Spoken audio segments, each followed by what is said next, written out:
Hi everyone. A quick comment before the episode starts. This is our 14th episode of The Backstory, and thank you to everyone who is listening. Thank you to our family, our friends, and friends of friends.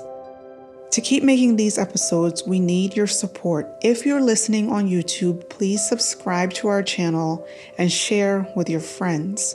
Every subscription helps.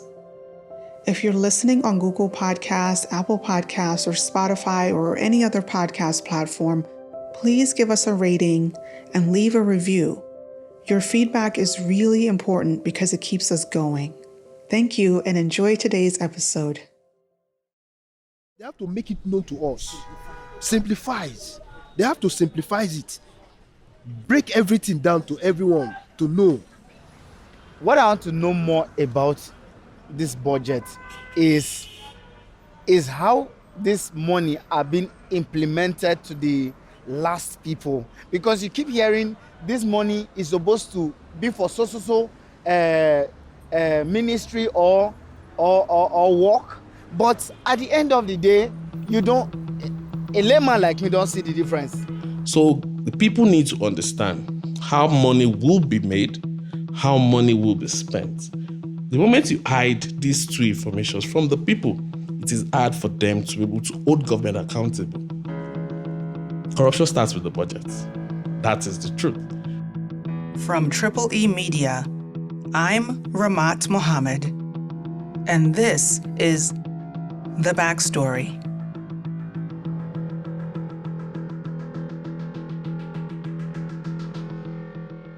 We intend to use the budget to accelerate our economic recovery process, promote social inclusion, and strengthen the resilience of the economy. President Muhammadu Buhari signed the 2021 Appropriation Bill into law on December 31st, 2020. The Appropriation Act, also known as the budget, is the document that states how the government will spend money and how they will make money. Now, many analyses have already been done on the budget.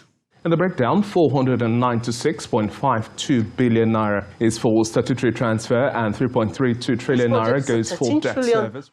Naira budget, and we have 5.7 trillion naira in deficit. Literally, that's what we need to borrow to be able to finance this budget. In a country that's practically at war on so many fronts, we have a situation where we are giving a paltry 840 billion to the Defense Department. On today's episode, we're actually not going to talk about the numbers. Instead, we're going to focus on the government's process for spending money and making money. The only way the government can spend money is through the Appropriation Act, that is the approved budget. So the budget is the second most important document of any country, any state, or any nation. Whether even if it's a local government, it is the second most important. Now, the most important is the Constitution, because you need the Constitution for law and order, right? Now, for you to be able to develop that community, you also need a spending plan. The spending plan is basically what you want to spend the money on, but you also need a money-making plan. I'll come back to the money-making plan later. Let's focus on the spending plan. When we started this report back in January, we looked at the budget, the Appropriation Act itself, which is a summary of the budget. That document is a 14-page document filled with numbers, and more numbers. It's a boring document and not that easy to understand. That's when we turn to Tolutope Agunloye from BudgIT, that is spelled as BudgIT. Now, BudgIT is a civic organization based in Lagos. The company uses clever analysis, presentations, and technology to pass on useful information to citizens so that they can engage more with the government. What we try to do at BudgIT is to simplify the budget and using infographics. Now, infographics is two words, information with graphics, right?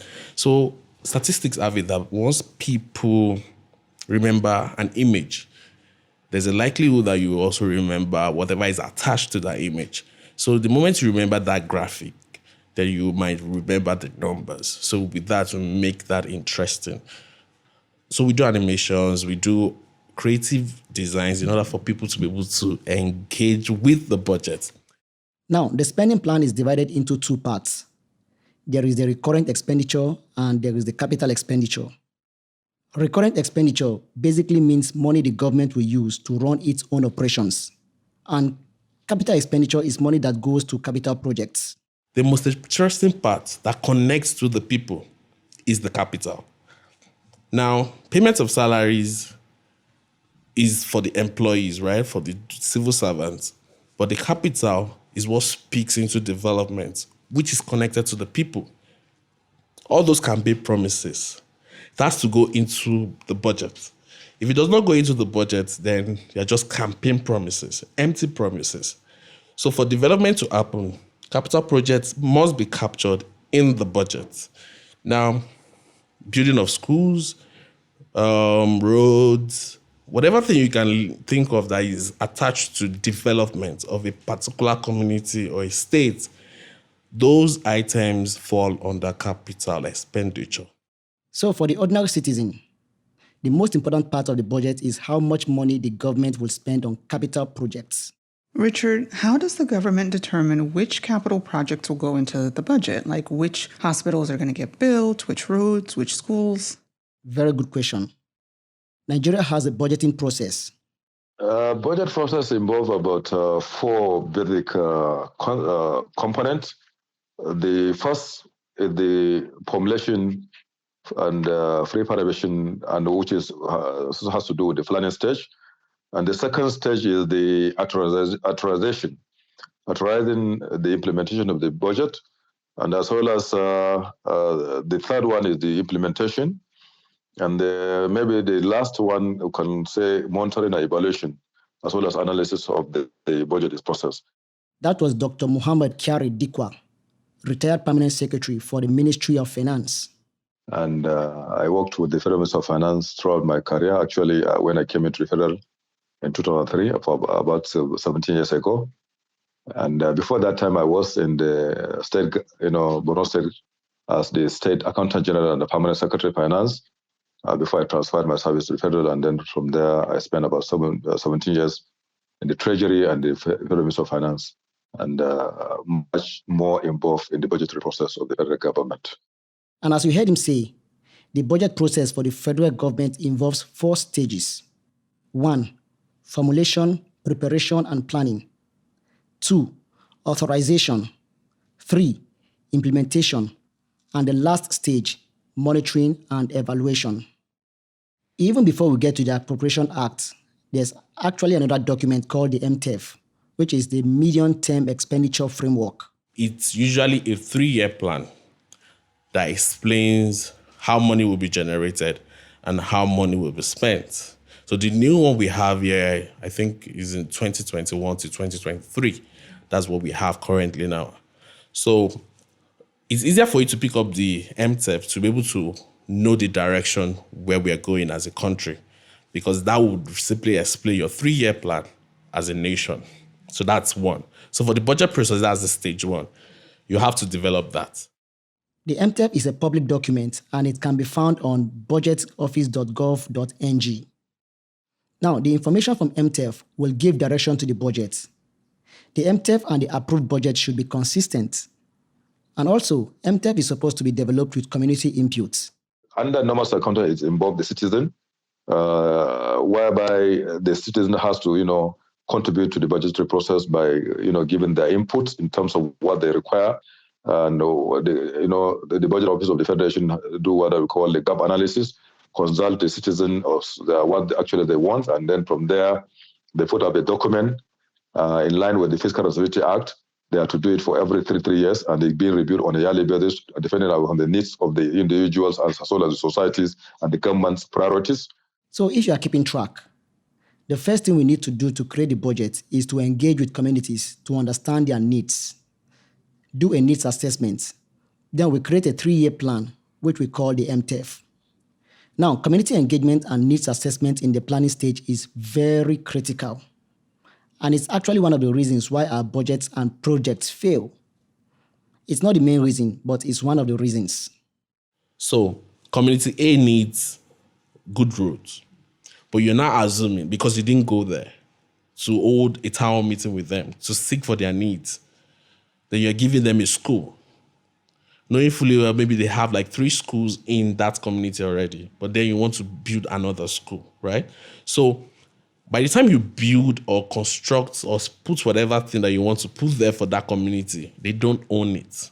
And that is where you see most of those projects being abandoned by the community. So the moment you do the needs assessment, you do town hall meetings, they take ownership of those things and they look out for that information in the budget. That is where they show commitment even towards seeing what the budget is. Because you're telling them that I'm your representative. I'm going to ensure that this goes into the budget. Once it goes into the budget, I'm going to let you guys know. So I tell you, oh, this thing is not in the budget. They ended in that community. We want to pick the budget and say, oh, it's true. Our community has been captured in the budget. And this is what we asked for. Now, according to Dr. Dikwa, we actually do the planning part very well. And the failures in our budget tends to be further down in the process. Well, we are good at the first and the second process. That's the process has to do with the planning aspect. And then the second aspect, that's the authorization. So these are the 2 processes actually in the last few years or a number of decades, I can say, as far as Nigerian content is concerned, they have succeeded in doing that in a very good way. But then the implementation and the monitoring and evaluation process has been not good enough for a number of decades for many reasons. So let's actually walk through an example. Let's say you are part of the Dutse local government in Jigawa State and your community needs irrigation for farming. How would you raise this need so that it gets captured in the MTEF and then eventually into the budget? Who do you talk to? So the legislator, because the legislator is the representative of the people, right, in the National Assembly. So we have, in total, we have 469, right, legislators. 109 in the Senate, 360, right? So it simply means that each constituency should have maybe an average of, let's say, maybe 5 representatives. So it simply means that you need to hold your people or the person that is representing you to account to say, you need to consult us. Because let's assume you have been consulted and your project is now in the MTEF and in the budget. Wait, Richard, how do we check that our project is captured? Well, based on budget CSO research, the federal government has over 13,300 capital projects in the proposed 2021 budget. That's a lot. How are we supposed to sift through all that data to find our project? Very good question. And technically, this information is supposed to be easily available on the government's website. Now, we spent some time navigating the site, trying to find a list of all the projects in the 2021 budget. We downloaded this document, and it's called the 2021 Federal Government of Nigeria Approved Budget Details. Based on the name, we were expecting to find a detailed breakdown to the project level. And when it opened, there are 1,563 pages. But thankfully, the document is searchable. So we searched for Dutse to see if the community's irrigation projects made it into the 2021 Appropriation Act. After about 10 minutes, we found 2 irrigation-related projects in Dutse on page 938. One for an irrigation project at Laraba Satbalari in Dutse local government in Jigawa for about 300 million naira. And another one for extension of irrigation project at Wawade Dam in Dutse local government, also for 300 million naira.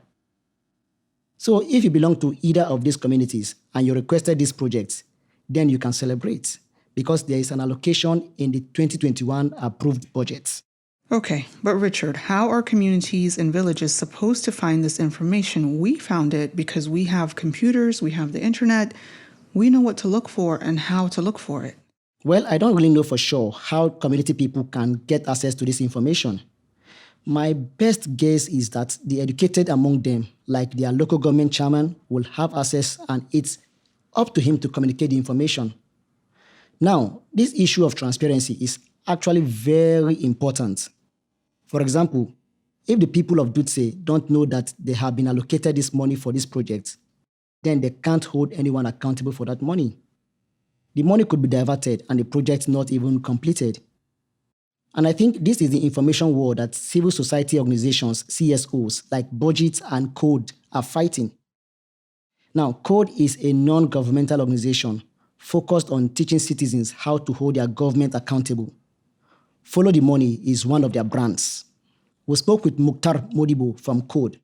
Yeah, so most of the times, because of the kind of civil society organizations that we've got tracking government spendings now, we always get informations in maybe using the freedom of information later or using other means, personal relationship and other things to get information and give it down to the people in the communities for them to make sure that, they hold the person in charge accountable. So what we basically do with the Follow the Money model, what we basically do is to teach people on how to hold government accountable, teach them. Okay, so Richard, in this example, we found a project that has been allocated money. It's an irrigation project that should impact 2 communities in Dutse, Jigawa State. Let's assume that the communities are aware of this allocation. So what now? Well, the projects have been budgeted for, but they still might not be implemented. Remember what Dr. Dikwa said earlier on? The implementation and the monitoring and evaluation process has been not good enough for a number of decades for many reasons. In the very beginning, you mentioned that this episode is about how the government spends money and how they make money. We need to make the money that we are going to spend, and we need to specify the source of revenue in the Appropriation Act. That's the revenue part of the budget. Then in that budget, the government is going to specify to you where they're going to get the money from oil revenue and non-oil revenue. I don't think this audience needs a reminder that most of our revenue comes from oil. 31%, to be precise, was the projected portion from oil in 2020. And we are estimating 25% of our revenue from oil in 2021. Other non-oil revenue sources include company income tax, value-added tax, that is the VAT, customs duty, and federation tax levies. But here's the thing. When you add up how much we expect to get from both oil and non-oil revenue in 2021, that's only about 8 trillion naira. And we expect to spend about 13 trillion naira on capital projects and recurrent expenditure. Hang on, Richard. We expect to spend 13 trillion, but we're only going to make 8 trillion. How does that work? Good. It doesn't work. It's like going to the market with a list for items worth 130,000 naira, but you have only 80,000 naira in your pockets. What do? Well, I can cut down on the list of things I want to buy, or I can borrow the rest of the money, or somehow I find a way to make up the balance. So let's look at the first thing you just said. When you don't have enough money to buy everything on your list, you cut down the list. And that's something that our federal government will do as well. We will defund or underfund projects. You will see a project that gets started under one administration, then the money runs out. I'll give you an example. Abuja-Kaduna-Kano road has been approved last 2-3 years ago. But just a couple of months, the minister come out to say the government cannot be able to finish that road at the specific time during their administration, simply because there is no fund. So that is it. And of course, when the next administration comes on board, they may not continue the projects. So these 2 irrigation projects in Dutse have a budget of 600 million naira combined. That's great, but the question is, will the money be released? Do we have the money to even be able to release it? That's right. And the answer is, we may not even have the money. Well, we'll get back to some of the factors that impact our ability to generate revenue a bit later. But first, let's look at the other 2 options you suggested. You said you would borrow the money to be able to get what you want in the market. The federal government also does that. We borrow to make up for the deficit in the budget. So you did a budget that is 5.20 trillion in deficit. Now, how do you expect to fund everything completely? All these numbers are basically coming up from where we have been borrowing to service the budget, and we need some certain amount of money to service that borrowing. And that is the problem. So You did. As of June 30th, 2020, Nigeria is about $85 billion in debt. That's about 31 trillion naira. So borrowing is an option for us. Okay, so the last thing you say that you would do besides cutting down on your list or borrowing is to somehow come up with the money. Our federal government also does that. And one way for getting revenue we need is for government to privatize its assets. Over the years, we have seen government privatize assets like electricity generation and distribution, telecommunications, and even insurance in order to generate revenue to meet the budget. For the 2021 budget, government has even proposed assessing dormant account balances and unclaimed dividends in private bank accounts. That has not been done before. This is the first time the government is coming up with this idea. Well, government might be right to ask that question, but the idea is that all those money that we're talking about, the pension fund, contribution pension, all these funds that are lying idle, and no investment is being carried out. And even if the investment, the beneficiaries, nobody is benefited. The money is only the banks are taking advantage of it. So it's good that the government can borrow and then keep a record to say that, look, I borrowed this money. But then if anybody comes back to have a claim for his money, the money will be given back to the owner along with its interest or whatever it has generated as far as that account money is concerned. So if that can be put in properly in a place, a procedure can be put in a place, it's good enough. Otherwise, the money has been lying over the decades in the banks and some pension administrators over the years without necessarily contributing to the economy, without necessarily contributing to the development of the country, and it's really a waste keeping that money in that account without necessarily being invested. But Dr. Dikwa is clear that government needs to have strong measures in place to account for the money that they want to borrow from private accounts. So I will advise strongly that government should put in place strong measures whereby every kobo that is being borrowed are being accounted by the government and is being refunded to the beneficiary whenever the beneficiary turns up to say, look, I want my money. And the money should be given to the person in addition to the principal as well as the interest and whatever earned as a result of the investment. Okay, so we are finding creative ways to make up the revenue we need to meet our budget. But the question is, why are we having a hard time generating the revenue in the first place? We have the potential. When we stop looking at our source of revenue to be only, only petrol, when we begin to look about non-oil revenue, at some point in this country, I think during the first administration of President Buhari, a minister stood up to say Nigeria will be producing pencil, and still we're not producing the pencil, and some money were really earmarked on that, and then we'll be exporting yam. Are we doing it? A minister of agriculture, I think by name Gekpe, said something around that. Are we doing that? And that is the key to understand why we are not generating enough revenue.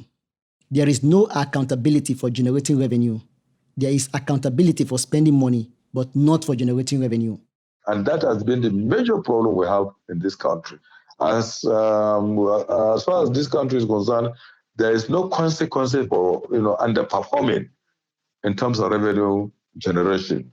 In most cases, there is a consequences for spending your money. For example, if ministry is given 100 million and they were able to spend that money, most of the time they were being praised that they were able to implement by spending that 100 million. But it's not the case as far as the revenue is concerned. When you are given a revenue of 100 million and you are only able to regenerate 20 million, and nobody will come back to say that, look, you have not performed well.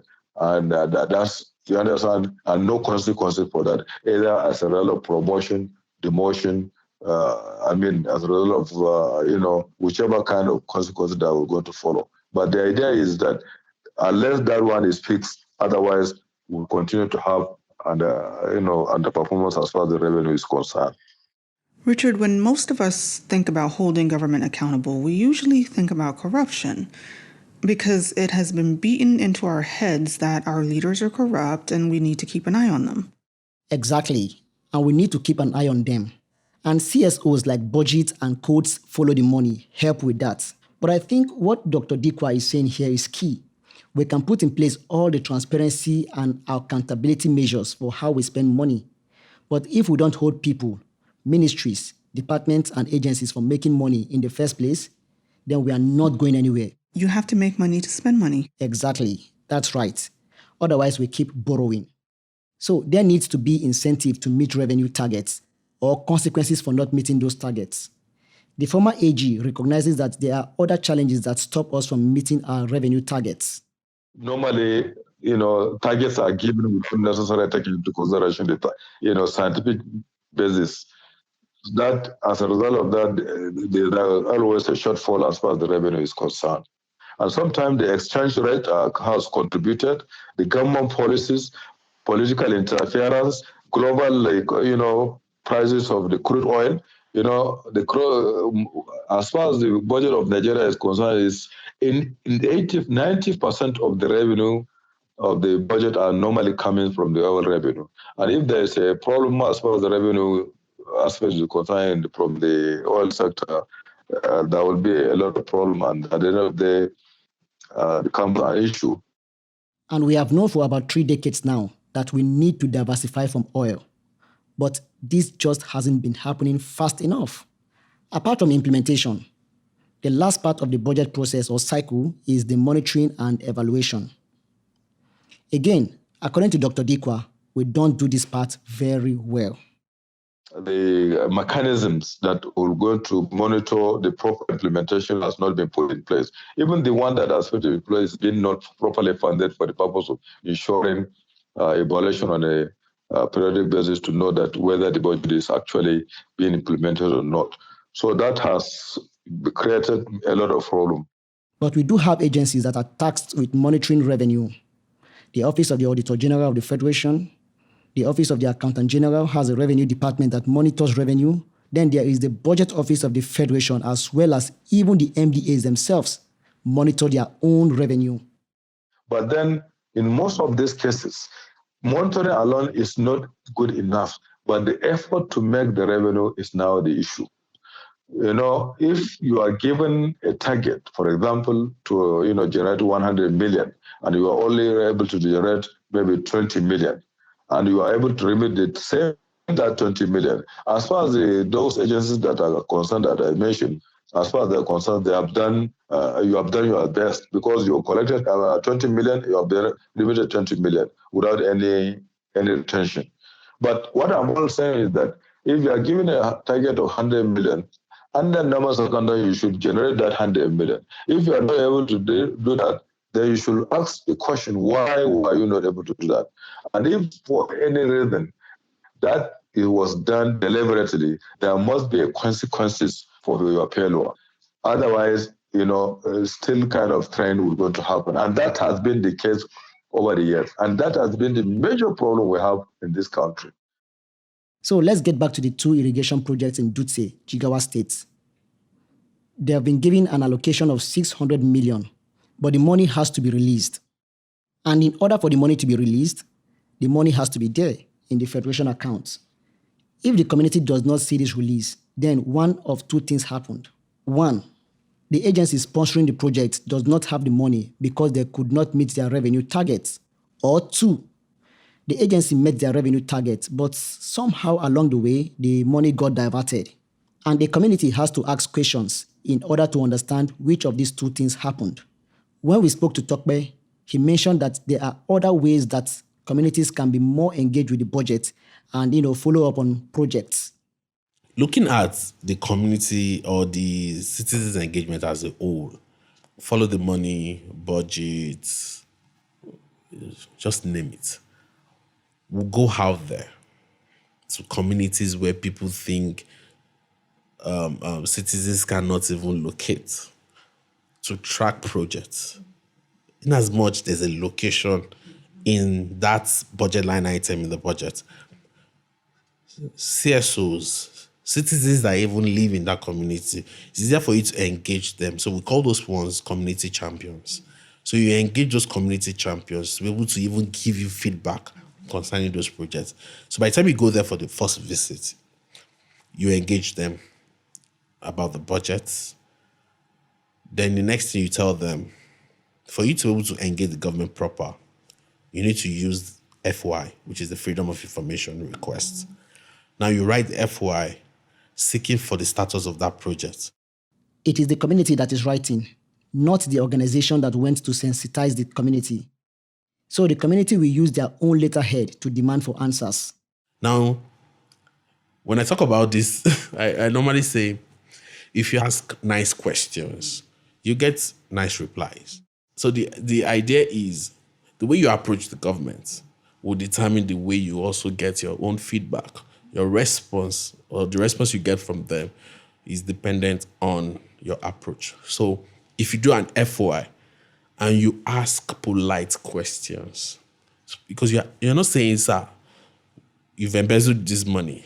When is this project going to be done? No. You're asking, sir, CSO, follow the money, budget came to our community, they engaged us, and we saw that, 5 projects have been nominated for Community A. Sir, so far, no project has been done. We are asking, when will this be done? Maybe you're writing this in June, so which means we've used 6 months, right?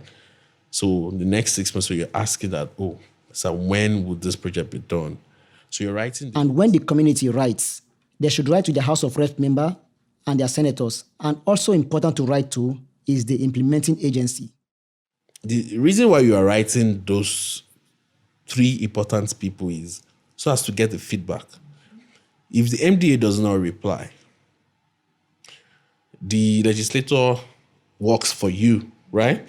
So he holds you that commitment that, because I work for you, you also need to reply, your people. And since he can see the community letterhead, so he has to, because he's also aspiring to go into that same office once his term runs out. So now that information has to be provided. If not, whenever you can easily go to, that's why you have constituency offices. You can easily go to your constituency office, submit that document, and keep going there until you get a response, at least the legislature. So it's important to know who your representatives are and how to reach out to them. We'll provide a link in our episode description box to the list of National Assembly House of Rep members and senators. You'll also find links to the 2021 Appropriation Act, the detailed list of projects, as well as links to budget, the CSO, and codes Follow the Money. We highly encourage you, especially if you're young, to start navigating these sites, start to understand where your money, and yes, it is your money, is going. I learned something new from every episode that we work on, and one thing has been bothering me since we recorded this episode. The former Accountant General said that our biggest problem is revenue generation. We don't hold ourselves accountable for generating revenue. So I started to wonder, to what extent is our focus on corruption and fighting corruption taking away from our ability to generate revenue? Now, in my former life as a management consultant, I learned that companies generally will either focus on generating revenue or cutting costs. They don't really focus on both at the same time. At any given time, the energy will be tilted one way or the other. Now, the fact is, fighting corruption is probably a lot easier than generating revenue. But if you don't have revenue in the first place, you'll have no corruption to fight.